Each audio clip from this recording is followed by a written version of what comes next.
خوفناک آئینہ شہر کے پرانے حصے میں ایک خستہ حال مکان تھا جس کے بارے میں مشہور تھا کہ اندر قدم رکھنے والا کبھی سلامت واپس نہیں آتا۔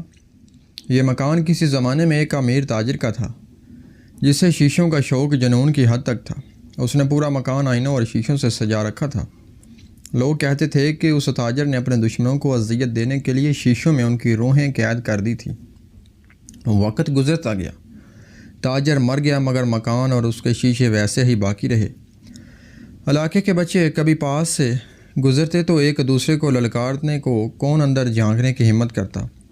زیادہ تر لوگ محض دور سے ہی دیکھ کر کانپ جاتے، مگر عادل اور فریحہ جو یونیورسٹی کے طالب علم تھے ایسے قصوں کو افسانہ سمجھتے۔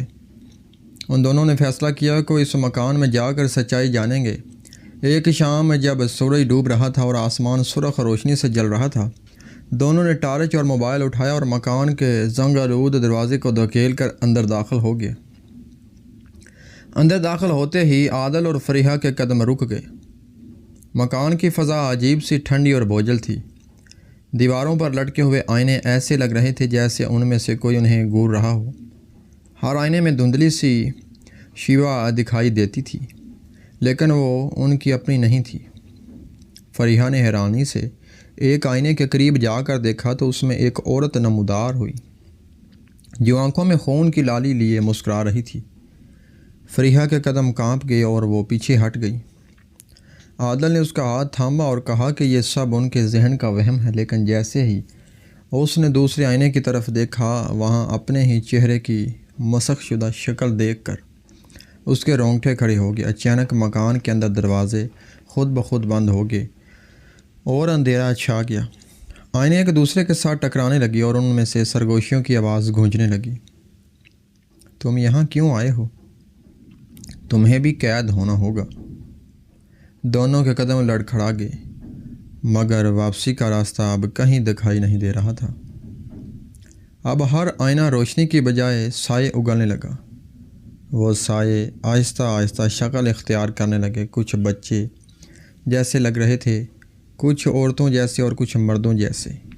ان سب کے چہرے مسخ شدہ تھے اور آنکھیں خالی گڑھوں کی طرح لگ رہی تھی۔ فریحہ نے کانپتی آواز میں کہا، عادل، یہ سب روحیں ہیں۔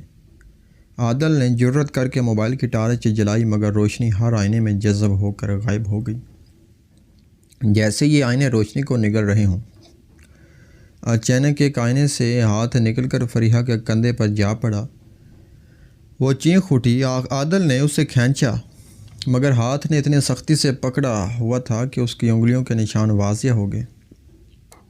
دونوں نے زور لگا کر خود کو آزاد کیا اور اندھا دھند مکان کے اندر بھاگنے لگے۔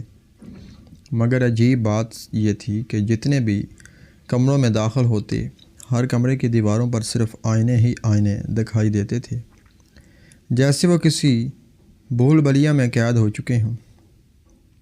جیسے ہی وہ ایک بڑے کمرے میں پہنچے، درمیان میں ایک قد آدم آئینہ رکھا تھا۔ اس آئینے کے ارد گرد کالی موم بتیاں جل رہی تھیں اور کمرے میں بخور کی عجیب سی خوشبو پھیل رہی تھی۔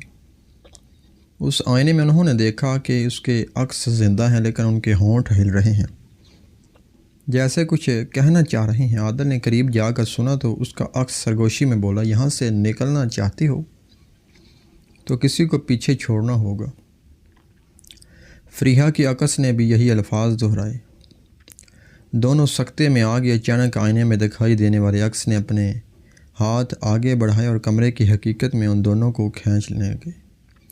عادل نے پوری طاقت سے فریحہ کو دھکیل کر کہا، تم بھاگو، لیکن فریحہ نے اس کا ہاتھ مضبوطی سے پکڑ لیا۔ آئینہ لرزنے لگا اور کمرے میں گونجتی آوازوں نے ایک ہی جملہ دہرانا شروع کر دیا، قربانی قربانی۔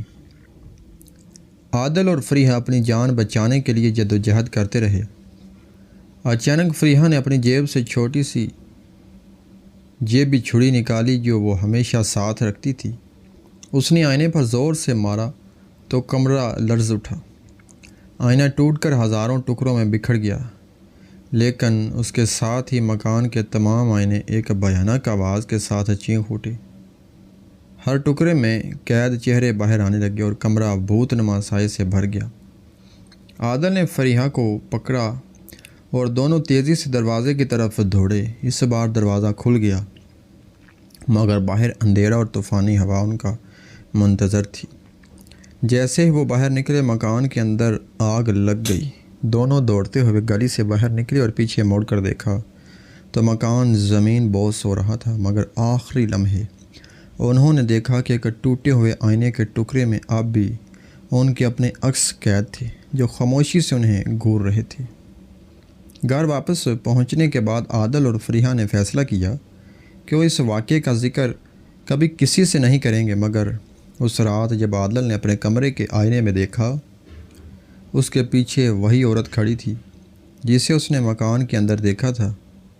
اس کی سرخ آنکھیں آئینے کے اندر سے اسے گھور رہی تھی۔ دوسری طرف فریحہ کے کمرے کے آئینے میں اس کا اپنا عکس مسکرا رہا تھا، مگر اس کے ہونٹ ہل نہیں رہے تھے، گویا اب ان کے عکس حقیقت سے آزاد نہیں ہوئے تھے بلکہ حقیقت کو قید کر چکے تھے۔ اگلی صبح دونوں کے والدین نے محسوس کیا کہ عادل اور فریحہ عام دنوں سے مختلف لگ رہے ہیں۔ ان کی آنکھوں میں خالی پن اور ان کے لہجے میں اجنبیت تھی۔ شاید وہ مکان ختم ہو گیا تھا، مگر اس کا قید خانہ اب بھی ان کے ساتھ، اور یوں شیشوں کا قید خانہ ایک نئی کہانی کا حصہ بن گیا جس کا اختتام کبھی نہیں ہونا تھا۔